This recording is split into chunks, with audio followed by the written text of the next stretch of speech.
You are looking at Julian's pronunciation guide, where we look at how to pronounce better some of the most mispronounced words in the world, like this other curious word. But how do you say what you're looking for today?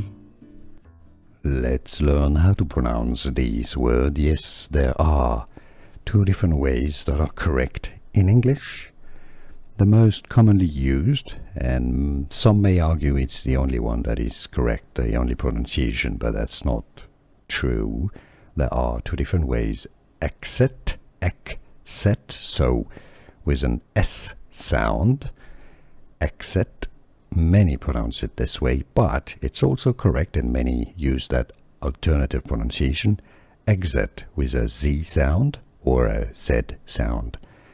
Exit or exit. Both pronunciations are indeed correct. I don't think it's British versus US. It's just two different pronunciations, exit or exit.